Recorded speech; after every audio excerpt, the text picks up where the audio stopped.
안녕하세요. 저는 40대 중반 여자입니다. 저는 아주 어릴 때부터 사회생활을 시작해서 지금까지 항상 바쁘게 살아오고 있어요. 그러다 보니 항상 일을 할 때는 라디오를 켜두곤 했었는데 요즘은 이곳의 사연을 듣는 재미에 푹 빠져서 힘든 줄도 모르고 일을 하네요. 여러 가지 이야기를 듣다 보니 저도 얼마 전에 겪었던 일을 한번 여러분께 털어놓고 싶은 마음이 들었답니다. 그러려면 거의 20년 가까이 묻어두고 다시는 들춰보지 않으리라 다짐했던 이야기까지 여러분께 들려드려야 할 것 같네요. 한번 시작해 볼게요. 저는 3년 전부터 요양보호사로 일을 하고 있는데요. 최근에 다른 요양병원으로 초청을 받아서 옮기게 되었답니다. 정말 힘들지만 또 한편으론 보람도 있고 저의 노후를 생각해 볼 수 있어서 감사하는 마음으로 열심히 하려고 생각을 했죠. 일을 끝내고 퇴근을 하려고 병원 복도를 지나는데 휠체어를 탄 아저씨가 저를 뚫어지게 보며 제 쪽으로 점점 다가오더라고요. 무슨 일이 있나 싶어 도와드리려고 저도 다가갔는데 아저씨의 얼굴을 본 순간 자리에서 얼어붙고 말았답니다. 바로 제 전 남편이었기 때문이에요. 정말 당신이 맞네. 하나님이 내 기도를 들어주셨나? 꼭 한 번은 당신을 만나고 싶다고 매일 기도를 했어. 전 남편은 무슨 이산가족 상봉이라도 하는 듯이 활짝 웃으며 제 쪽으로 팔을 뻗는 게 아니겠어요. 저는 너무 어이가 없어서 남편을 피해 뒷걸음질을 쳤죠. 사람 잘못 보신 것 같네요. 저는 얼른 이 자리를 피하고 싶어서 빠른 걸음으로 입구 쪽으로 걸어갔어요. 그때 전 남편이 저를 쫓아오려고 휠체어를 빨리 움직이다 그만 앞으로 고꾸라지고 말았죠. 주변에 사람이 아무도 없어서 결국 제가 가서 남편을 휠체어에 가 다시 앉혀야만 했어요. 당신 맞잖아. 여긴 어떻게 온 거야? 혹시 나 보려고 온 거야? 여보, 제발 내 얘기 좀 잠깐만 들어줘. 내가 다 잘못했어, 제발. 헤어진 게 10년은 훌쩍 넘었는데 여보라는 소리가 잘도 나오네. 역시 뻔뻔한 건 여전해? 할 말도 들을 말도 없으니까 저리 꺼져. 그렇게 전 남편을 두고 집으로 돌아와 한시름 놓을 수 있었지만 머릿속에서 내내 그 초췌하고 비참한 전 남편의 모습이 계속 생각이 나더라고요. 더불어서 그동안 전 남편 때문에 지옥같이 살았던 제 과거의 비참한 모습도 다시 떠올라 버렸죠. 이번 자리를 통해 다 털어놓고 이제 제발 모두 잊고 살고 싶은 마음이에요. 전 남편과의 악연이 시작된 건 20대 후반쯤이었어요. 저는 고등학교에 들어가자마자 단둘이 살던 아버지가 돌아가셔서 친척집을 전전하며 학업을 마쳐야만 했어요. 그때 서러워서 흘린 눈물을 합친다면 한강도 모자랄 거예요. 저는 돈을 벌어야겠다는 생각으로 고등학교 졸업하자마자 대기업의 생산직으로 들어가서 일을 하기 시작했죠. 3교대를 해서 밤낮이 바뀌고 몸이 너무 힘들었지만 그만큼 점점 늘어나는 월급을 보며 하루하루 버틸 수 있었답니다. 그렇게 8년 가까이 일을 하니 어느새 선임이 돼서 한결 여유로워지더라고요. 어느 날 같이 일하는 친한 언니가 말을 하더라고요. 내가 매주 롤러스케이트 동호회 나가는데 같이 가볼래? 넌 맨날 일만 하고 사니? 바람 좀 쐬고 남자도 좀 만나고 그래야지. 얼굴도 이쁜 게. 내 처지에 무슨 남자야. 난 열심히 돈 모아서 내 힘으로 아파트 살 때까지 남자 안 만날 거야. 그러지 말고 이번에 한강 가서 탈 건데 같이 가자. 너 한강도 한 번도 안 가봤지? 저는 그렇게 언니 손에 이끌려 처음으로 동호회를 가봤네요. 신입이라 그런지 많은 회원들이 저한테 관심을 가져서 좀 부끄러웠는데 그 중에서도 눈에 띄게 잘생긴 남자 한 분이 보이더라고요. 역시나 여러 명의 여자들에게 둘러싸여 있어서 인기가 참 많은가 보다 했죠. 그런데 어느새 그 남자가 제 옆으로 다가와서는 롤러스케이트가 서툰 저를 가르쳐주고 알려주더라고요. 그렇게 대화를 나누게 되었고 매주 동호회에 갈 때마다 그분과 둘이 산책을 하며 롤러스케이트를 타는 날들이 이어졌죠. 저희는 그렇게 동호회 내에서 공식 커플이 되었고 2년의 시간을 연인으로 지냈답니다. 저는 처음 하는 연애여서 그런지 모든 게 새롭기만 했고 남자친구에게 그야말로 푹 빠져서 지냈던 것 같아요. 어느 날 남자친구가 저에게 반지를 불쑥 내밀더라고요. 우리 결혼하자. 난 일찍 결혼해서 너 닮은 딸 낳고 안정적으로 살고 싶어. 자기, 내 사정 잘 알면서 그래? 자기는 서울에 있는 대학교도 나왔고 지금 회사도 꽤 좋은 곳이잖아. 자기 가족이 나를 받아들이겠어? 나도 너랑 크게 다르지 않아. 호르몬이와 둘이 살고 있고 아직 회사 다닌 지 얼마 안 돼서 너보다 월급도 훨씬 적잖아. 네가 어디가 어때서? 자기 말 들어보면 어머님이 자기에 대한 기대가 크신 것 같은데 부모님도 없는 내가 마음에 드실 리가 없잖아. 난 반대하는 결혼 하고 싶지 않아. 우리 그냥 이대로 만나기만 해. 무슨 소리야. 난 너랑 연애만 하려고 만나는 거 아니야. 진지하게 만나고 있고 나도 많이 생각해서 결혼하자는 거야. 넌 나만 믿고 따라오면 돼. 저는 결혼을 원하지 않았지만 남자친구가 강하게 밀어붙여서 점점 남자친구와의 미래를 꿈꾸게 되고 행복한 가정을 꾸리고 싶다는 마음이 생기더라고요. 외로운 제 삶에 가족이 생기는 거니까 허락만 된다면 꼭 이루고 싶었죠.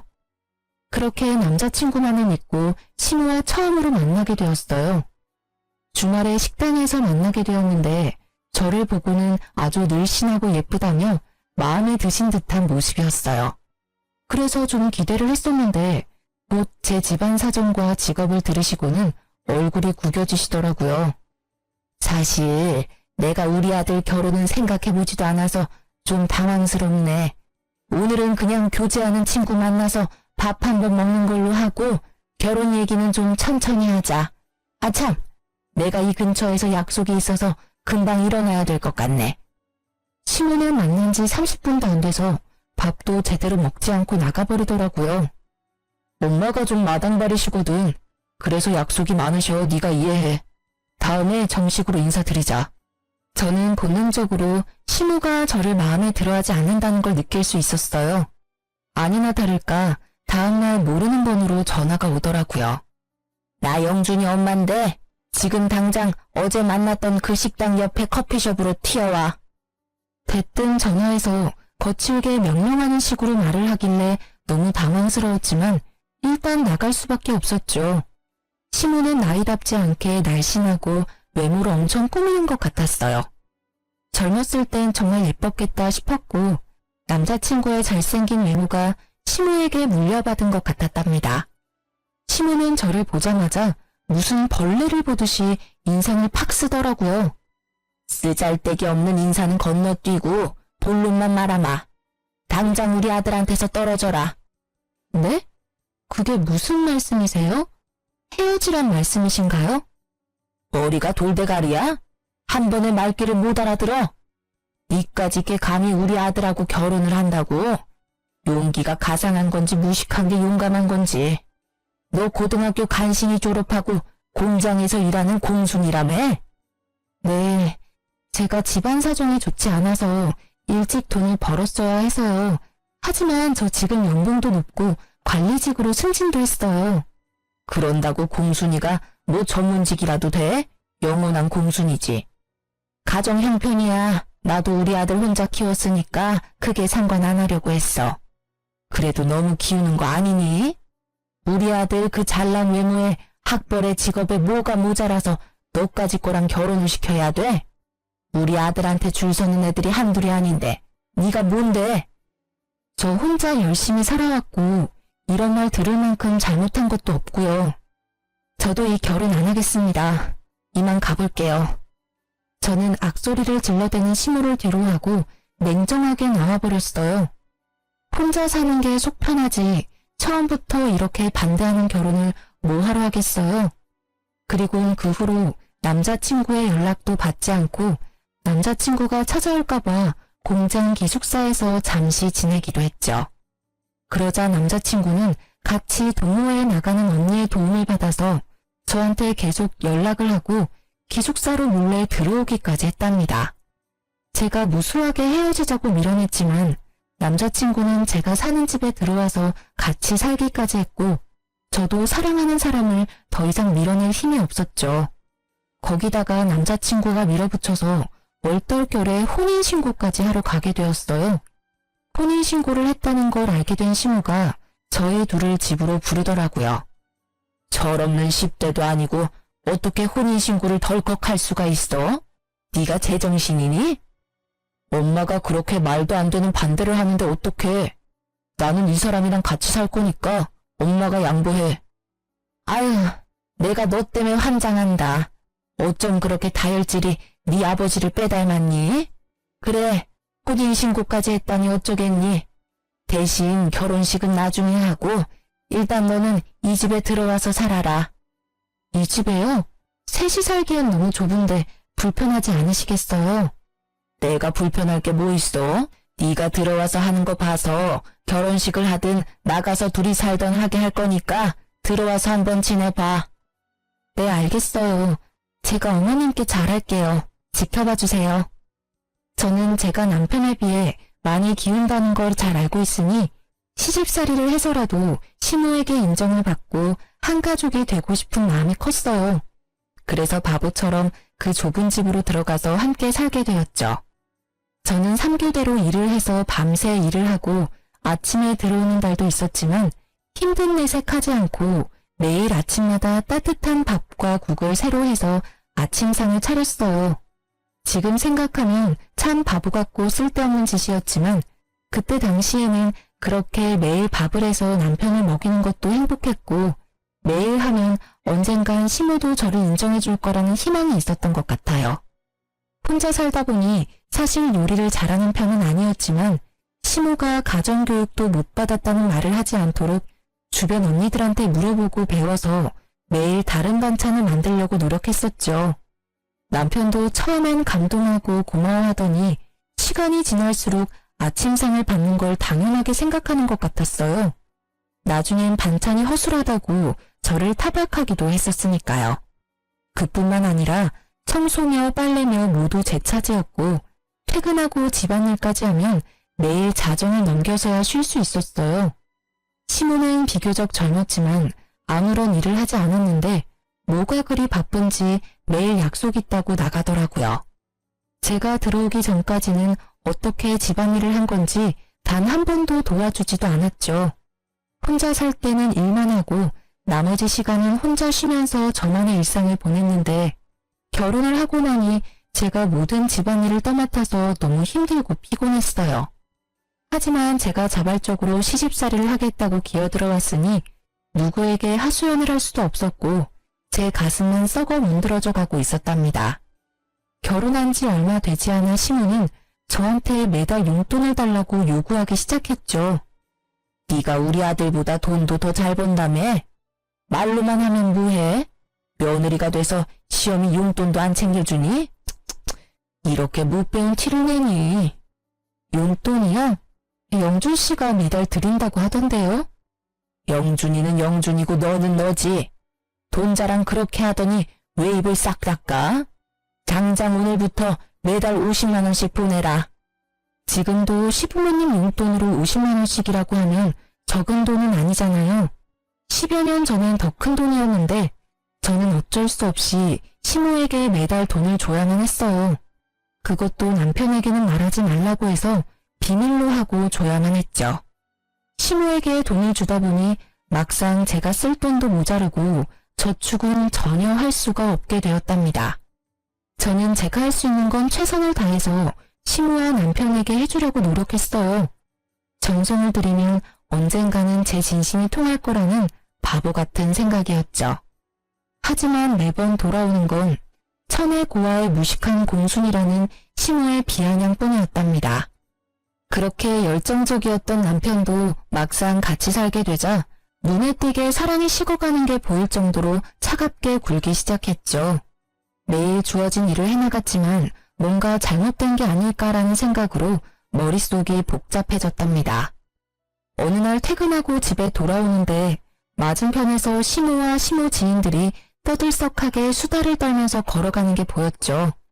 저는 반가운 마음에 시모에게 종종 걸음으로 다가갔는데 저를 발견한 시모가 정색을 하더니 저를 모르는 척 쓱 지나가 버리는 거 있죠. 저는 너무 황당해서 점점 멀어지는 시모만 넋놓고 바라볼 수밖에 없었어요. 기운이 빠져서 힘없이 집에 들어오니 먼저 와 있던 시모가 저한테 물건을 막 던지며 소리를 지르는 게 아니겠어요? 너는 거기가 어디라고 감히 아는 척을 하려고 해? 너 때문에 얼마나 시겁했는지 알아? 그럼 어머님 봤는데 인사 안 하고 지나쳤으면 또 한 소리 하셨을 거 아니에요. 제가 어떻게 해야 되는데요? 이것 봐라. 아주 본색이 나오시네. 너같이 급 떨어지는 애가 며느리라고 동네방네 자랑이라도 하리? 눈치를 보니 어머님 지인분들은 영준 씨가 결혼한지도 모르는 모양이네요. 결혼한 거 숨기신 거예요? 야, 결혼식도 안 했는데 무슨 혼인신고야. 니네가 멋대로 한 거고.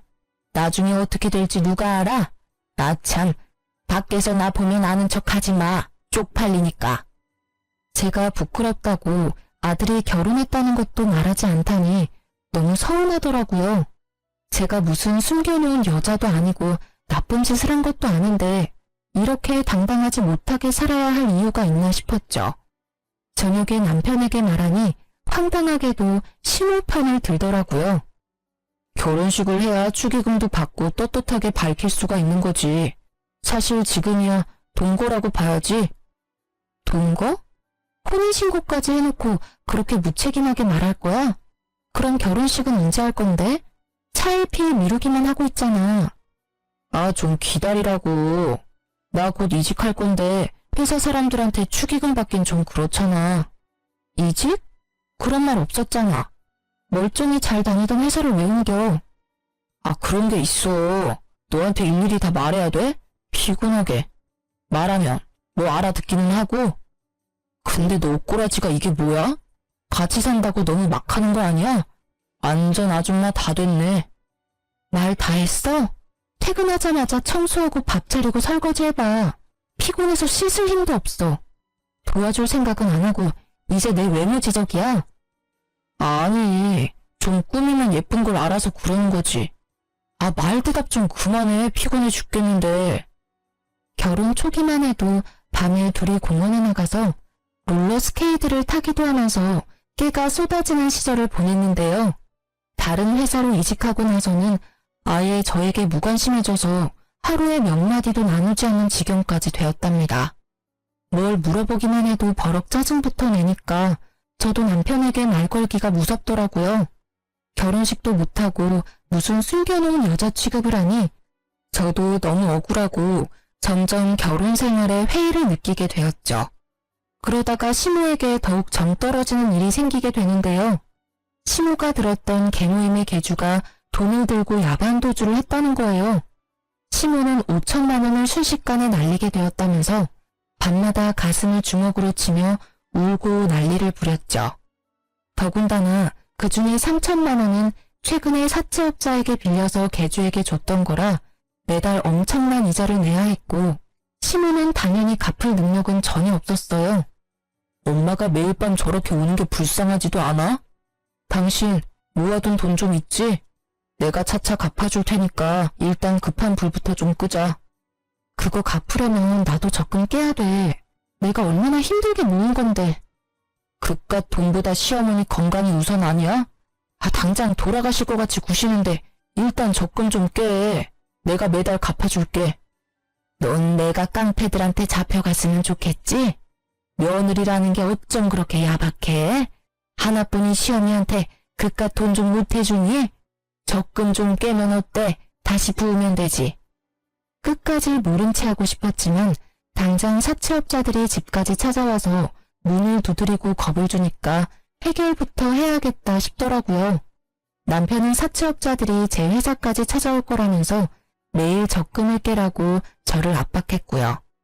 사실 저는 어릴 적부터 차곡차곡 들었던 적금이 있었는데 그걸 깨서 시모의 빚을 갚아주게 되었어요. 제가 너무 속상했던 건 제가 빚을 갚아줬음에도 시모는 저에게 고맙다는 말 한마디도 하지 않았다는 사실이었어요.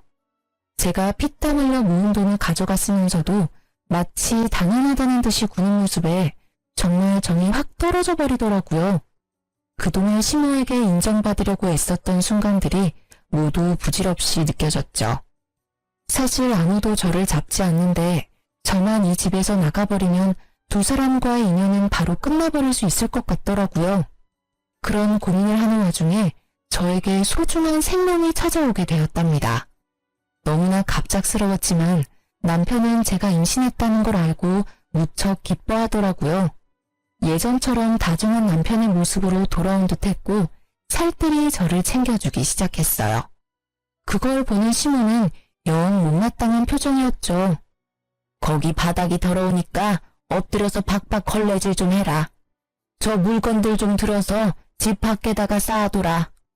어머니, 초기엔 쪼그려 앉거나 무리하면 안 된대요. 이따가 영준 씨 오면 시키세요. 그거 잠깐 드는 건데 뭐가 어렵다고 유세야? 누구네 안 낳아봤어? 그런 걸로 잘못되려면 안 낳는 게 낫지. 빨리 안 옮겨? 시모는 제가 임신 초기일 때 집안일을 더 시키고 무거운 걸 자주 들게 하면서 저를 더 괴롭히더라고요. 그땐 막연히 임신했어도 봐주지 않는다고만 생각했는데 지금 생각해보면 아기를 원하지 않아서 잘못되게 하려고 했던 것 같아 소름이 끼치네요. 저는 건강하게 아기를 낳고 싶어서 회사도 휴직했고 제 돈으로 맛있는 거 사 먹어가면서 아기를 지켜나갔어요. 그렇게 남편을 닮아 코가 오똑한 아들을 품에 안을 수 있었답니다. 아들을 낳고 품 안에 처음 안아본 날이 제 인생에서 가장 행복한 날이었어요. 그동안 시모와 남편에게 철없고 서운했던 건 모두 잊고 아기와 함께 한 가족으로 잘 살아보려고 다짐도 했었죠.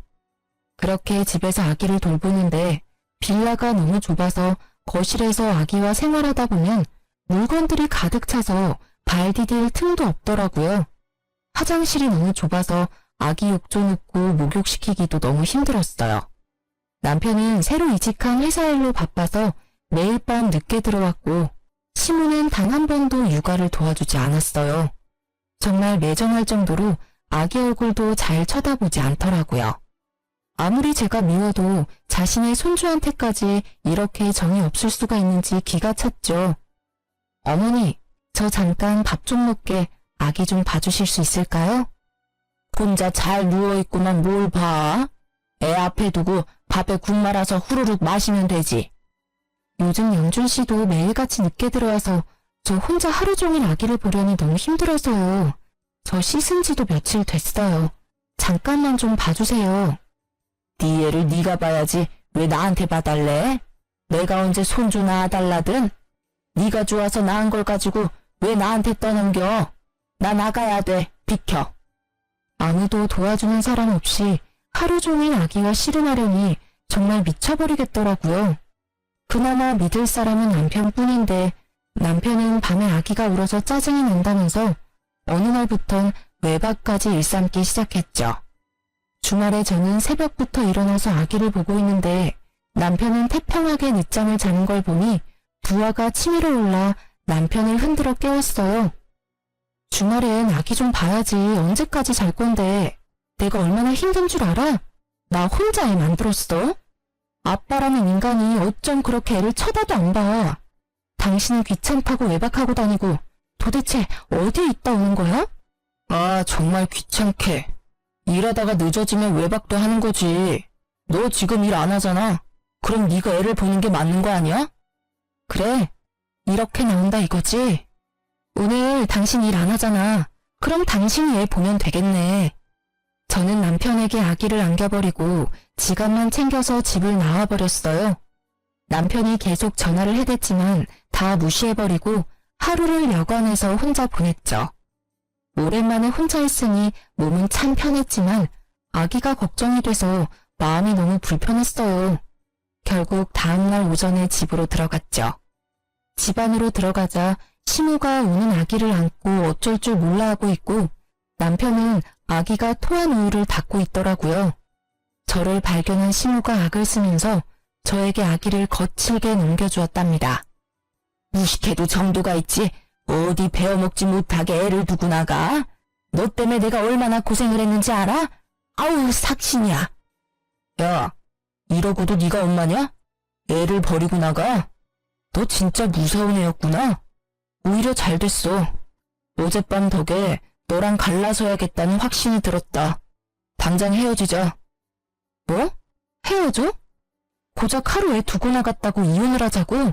제정신이야? 너나 애나 다 지겨워. 집에 들어오는 게 지긋지긋해. 애초에 너는 나랑 급이 안 맞는 애였어. 내가 뭐에 씌였었나 보다.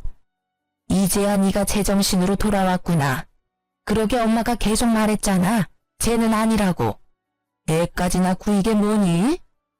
저는 분노가 치밀어 올라서 주체가 안 되더라고요. 저는 남편의 뺨을 사정없이 세게 내리쳤어요. 지금 말 다 했어? 내가 지금까지 어떤 마음으로 견뎠는데. 뭐? 급이 안 맞아? 네가 얼마나 대단한데 나한테 그딴 말을 해? 이게 미쳤나? 누굴 때려? 잔뜩 흥분한 남편이 신발장에 있던 롤러스케이트를 저한테 던졌어요.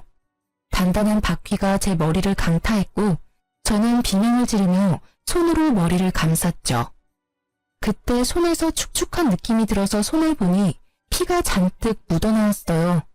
찢어진 이마가 아픈 것보다 남편과 저를 이어주었던 롤러스케이트에 얻어맞은 제 모습에 가슴이 무너져 내리더라고요. 시모는 벌써 나가버려서 자취를 감췄고 남편은 제 피에 놀랐는지 주춤대다가 그대로 현관문을 열고 나가버렸답니다. 아기는 얼굴이 벌개져서 악을 쓰며 울고 저는 피를 철철 흘리며 남편이 나간 현관문을 뚫어지게 노려보았어요.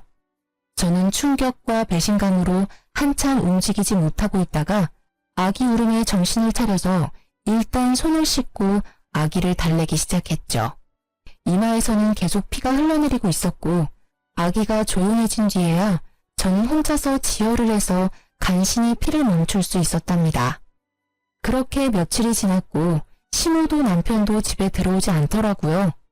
저는 혼자 미친 사람처럼 서럽게 울면서도 아기를 돌봐야 했고 너무 힘들어서 결국 친한 언니에게 연락을 했답니다. 언니는 한 걸음에 집으로 달려와 주었어요. 세상에, 이게 무슨 일이야? 너 얼굴이 왜 이러니? 나한테 연락을 했어야지. 아니, 그 나쁜 자식이 밖에선 그렇게 착한 척을 하면서 널 이렇게 만들었단 말이야? 언니, 나 아직 병원에도 못 가봐서 병원 좀 갔다가 남편 좀 만나고 올게. 그동안 우리 애기 좀 봐줄 수 있어? 당연하지. 너 밥은 먹었어? 세상에, 피죽도 못 얻어먹은 것처럼 삐쩍 말라서는. 이런 몸으로 애기한테 계속 젖을 준 거야? 이 미련한 거사. 언니는 냉장고에 있던 재료로 죽을 만들어서 억지로 저에게 먹였죠. 저는 언니 덕에 병원에 가서 찢어진 이마 치료를 받고 남편의 회사로 찾아갔답니다.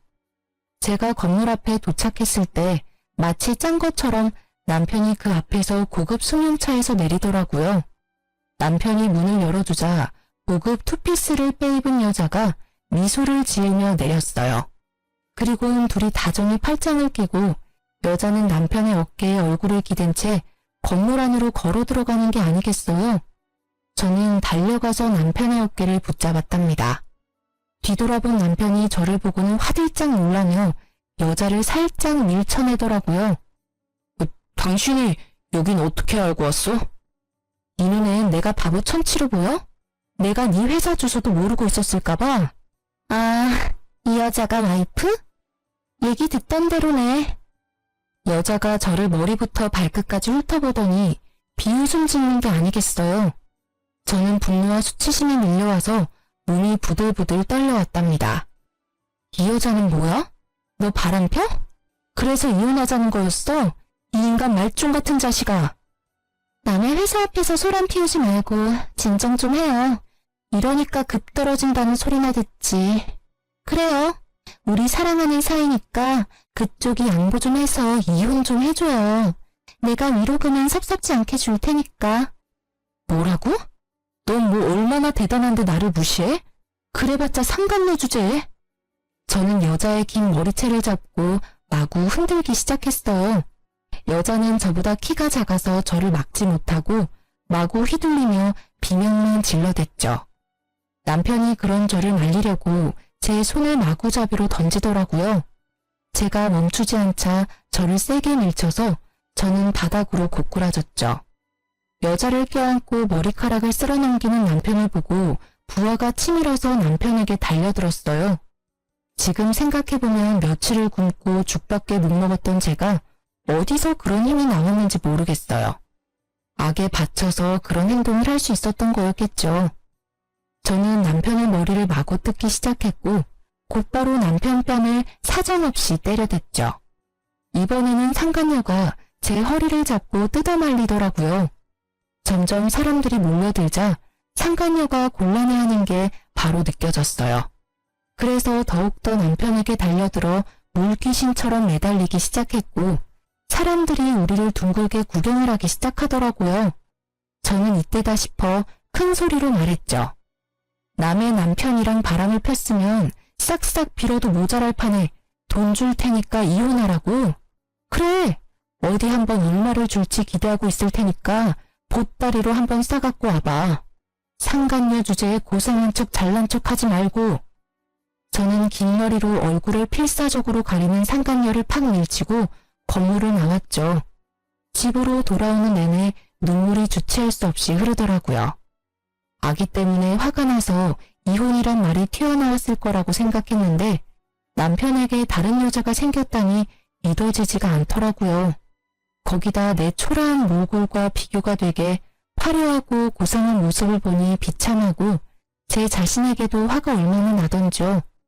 제 인생에서 남자는 남편 한 사람뿐이었고 그래서 저의 모든 것을 남편을 위해 희생했었는데 그야말로 헌신짝이 되어버린 거니까요. 더군다나 갓난쟁이 아기까지 있으니 어떻게 살아가야 하는지 막막했어요. 다음날 얘기를 다 들었는지 시모가 집으로 왔더라고요. 그동안 어디서 지냈던 건지 아주 얼굴이 더 좋아졌고 비싸 보이는 옷을 입고 있었어요. 너 어제 영준이 회사 가서 난리를 쳤다며? 그렇게 못 배운 티를 내고 싶니? 우리 한 사장이 너 때문에 얼마나 곤란해졌는 줄 알아? 그 상간녀가 한 사장이에요? 그 회사 사장이라고요? 상간녀라니 말 조심 못해? 얼마나 대단한 분인 줄 알아? 영준이보다 4살 많은데 그 큰 회사 대표에다 재산이 어마무시하다. 그런 여자가 좋다는데 어떤 남자가 마다해? 이제야 기억이 나네요. 영준 씨한테 그 회사 소개한 거 어머님이죠? 일부러 그런 거죠? 손주까지 있는데 어머니가 사람이에요? 소개해준다고 다 정분나냐? 둘이 잘 될 팔자였으니까 그런 거지. 더 말할 거 없고 이렇게 된 거 한 사장이 두둑히 챙겨준다고 할 때 이혼해. 애랑 살려면 돈이 있어야 할 거 아니야. 현실적으로 생각을 좀 하라고. 그래도 어머니 손주인데 어쩜 그렇게 정이 없으세요? 이혼하면 다신 손주 안 보실 거죠? 어차피 재혼하면 자식이야 또 생길 텐데 지금 정리 안 하면 나중에 분란만 생긴다. 네가 원해서 낳은 애니까 네가 키워라. 나나 영준이는 미련 없으니까 친권이며 양육권이며 싹 다 네가 가져가고 이혼만 해줘라. 육아하느라 정신이 없어서 남편이 했던 말을 흘려들었었는데 이제야 기억이 나더라고요. 그동안 남편이 자기 회사 대표가 대단하다면서 칭찬을 많이 했었고 저랑 비교도 많이 했었거든요. 저는 당연히 남자일 줄 알고 신경도 안 썼는데 그 상간녀였던 거죠. 시모는 어떤 모임에서 상간녀를 알게 됐는데 상간녀가 몇 년 전에 이혼을 했다는 걸 알고 남편을 그 회사로 이직하라고 계속 꼬드겼던 거죠. 시모의 소원대로 얼굴이 반반한 남편에게 상간녀가 관심을 갖게 됐고 결국 넘지 말아야 할 선까지 넘어버리게 된 것이었고요. 시모는 이 집을 나가서 상간녀가 마련해준 아파트에서 호의호식을 하며 지내고 있었던 거죠. 그러니 제가 얼마나 눈의 가시처럼 여겨졌을까요? 제가 순순히 이혼 안 하면 어쩔 건데요? 돈에 눈이 돌아서 아주 쥐도새도 모르게 어떻게 해버릴 것 같네요. 내가 누구 좋으라고 이혼을 해요? 이혼 안 하면 마음 떠난 남편 붙들고 내 구박받으면서 계속 이렇게 살 거야? 애를 생각해서라도 잘 생각해라. 한 사장 마음 바뀌기 전에. 이번에는 급에 맞는 며느리 얻으셔서 아주 좋으시겠네요. 대단한 며느리 모시고 어디 한번 잘 살아보세요. 어머님이 제 눈에서 피눈물 나게 했으니까 어머니도 언젠가 피눈물 흘리면서 후회할 날이 올 거예요. 내가 눈 똑똑히 뜨고 지켜볼 거고요. 저는 그 길로 아기를 데리고 그 집을 나와버렸답니다. 시모 말대로 이미 끝난 인연을 아기 때문에 미련하게 붙잡고 있기도 싫었고 남편이나 시모 얼굴도 다시는 보고 싶지 않을 만큼 끔찍했거든요. 합의 이혼하고 확정이 된 날에 참 어이가 없는 게 셋이 살던 그 좁은 빌라 명의도 제 이름으로 바꿔주고 상간녀가 바로 1억을 입금해주더라고요.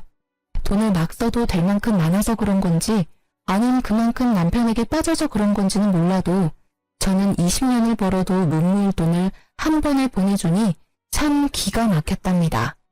너무 원통하고 분하고 제 지난 시간이 후회되었지만 아기와 살 길이 막막했기에 그 돈을 받을 수밖에 없었어요. 저는 셋이 살던 그 빌라가 채 떨리게 싫어서 바로 팔아버리고 그 돈과 1억을 합쳐서 서울의 아파트를 구입해서 아기와 둘이 살아가게 되었답니다. 혼자의 몸으로 갓난아기를 키우며 사는 건 정말 고통스러울 정도로 힘들었죠. 저는 잠깐씩만 일할 수 있는 식당 아르바이트를 해서 돈을 벌다가 아기가 유치원에 다닐 수 있게 되자 좀 숨통이 튀어 작은 건설회사의 경리로 일을 하기 시작했어요. 사무직 경력이 없던 저는 야근까지 해가면서 열심히 일을 배워서 6개월이 지나서부터는 사장님의 인정도 받게 되었고 5년 동안 그곳에서 일을 했죠. 그리고 거래처 직원이었던 지금의 남편과 안면을 트고 점점 친해지게 되었는데요. 몇 번의 데이트를 하고는 저한테 프로포즈를 하더라고요. 우리가 만난 지는 얼마 안 됐지만 사실 전 오랫동안 지켜보고 있었어요. 우리 처지가 같은데 같이 살아봅시다. 내가 원희 씨 노후 남부럽지 않게 책임질게요. 너무 이른감이 있다고 생각했지만 지금 남편은 사별을 해서 아들 한 명을 키우며 살고 있어 처지가 비슷해서 더욱 정이 갔답니다. 한 번의 아픔이 있었지만 듬직한 남편을 한 번 더 믿어보기로 하고 용기를 내서 재혼을 하게 되었죠. 지금은 두 아들과 남편과 함께 행복한 가정을 이루어 살고 있답니다. 내 가족을 만들고 싶다는 저의 바람이 드디어 이루어진 것이죠. 남편은 기술직이라 연봉이 높은 편이고 제가 예전에 사놓은 서울의 아파트의 월세만으로도 일을 안 해도 될 정도인데요. 저는 평생을 일을 해서 그런지 전업주부로 사는 게 오히려 더 힘들더라고요.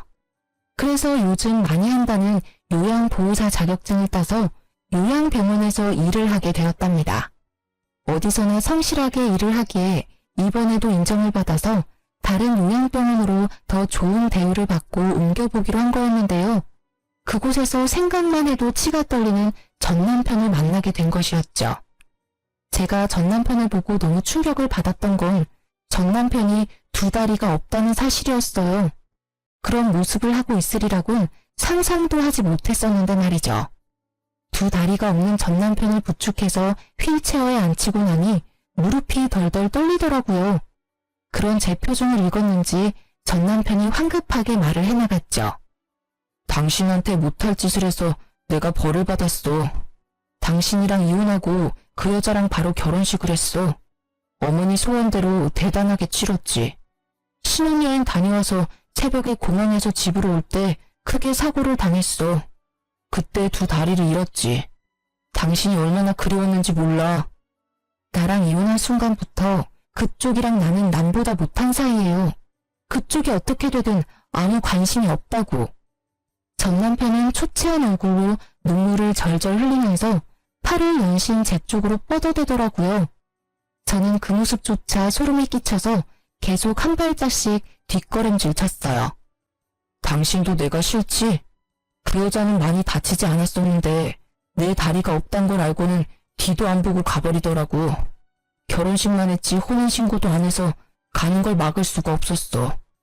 그 후로 어머니가 내 기저귀 갈아가며 간병하시느라 고생 많이 하셨는데 작년에 갑자기 뇌출혈로 돌아가셨어. 그래서 요양원으로 들어온 거야.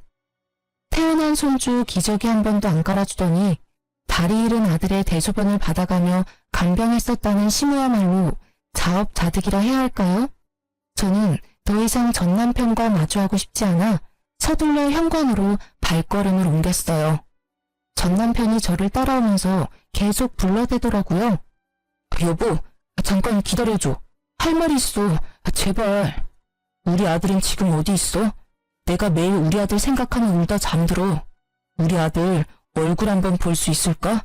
내 소원이야. 내가 왜 그쪽 소원을 들어줘야 돼? 그리고 당신이 나랑 아기를 버린 이후로 당신 아들은 이 세상에 없는 거야. 다시는 우리 아들이란 말 짓거리지 마. 매일 당신이랑 우리 아들만 생각하며 살았어. 언젠가 다시 만날 수만 있다면 당신에게 벌인 짓을 용서를 빌고 싶었어. 여보, 미안해. 제발 용서해줘. 다시 날 받아줄 순 없을까? 용서 좋아하네. 다리까지 잃었으면 사람이 될 만도 한데 예전이나 지금이나 어쩌면 그렇게 이기적이야? 내가 아직도 너만 바라보고 사는 등신인 줄 알아? 난 진작에 재혼해서 지금 남편이랑 행복하게 살고 있어. 넌 평생 네가 만든 지옥에 갇혀서 잘 살아봐. 저는 전 남편에게 차갑게 쏘아붙이고 병원 문을 나섰어요. 이참에 병원도 그만두고 좀 쉬어야겠다고 마음을 먹었죠. 병원 밖 주차장에서 지금의 남편과 학교를 마친 아들들이 웃으며 손을 흔들고 있더라고요. 저는 혹시나 전 남편이 볼까 무서워 병원 쪽을 뒤돌아봤는데 아니나 다를까 저를 찾으려고 전 남편이 휠체어를 끌고 밖으로 나오더라고요. 저는 승용차 쪽으로 달려가서 얼른 아들을 차에 타게 하고 급하게 차를 출발시켰답니다. 영문을 모르고 급하게 운전하는 남편과 무슨 일 있냐고 묻는 아들들의 물음에 차마 대답할 수가 없더라고요. 그렇게 헤어지고 마지막으로 전 남편을 마주쳤고 그 후로는 보지 못했죠. 어릴 때부터 외로운 인생을 살았던 제가 갓난아기와 함께 버려져서 또다시 혼자 이 세상의 풍파를 겪어내야 했을 때 정말 이 세상에 대한 끈을 놓아버리고 싶었던 적이 한두 번이 아니었는데요. 그 아픔을 다 견딜 수 있었던 건 저의 하나뿐인 아들 덕이었죠. 심우와 전 남편의 처참한 말로를 보니 역시 사람이 죄를 지으면 안 된다는 걸 다시 한번 느끼게 되네요. 그리고 그동안 저의 아픔도 어느 정도 보상을 받은 기분이 들어요. 이번에 제 이야기를 털어놓은 것을 시작으로 전 남편에 대한 건 모두 잊어버리고 지금의 남편과 두 아들과 함께 지지고 볶으며 행복하게 살아볼게요. 여러분도 항상 행복하시길 바라면서 이야기를 마치겠습니다. 감사합니다.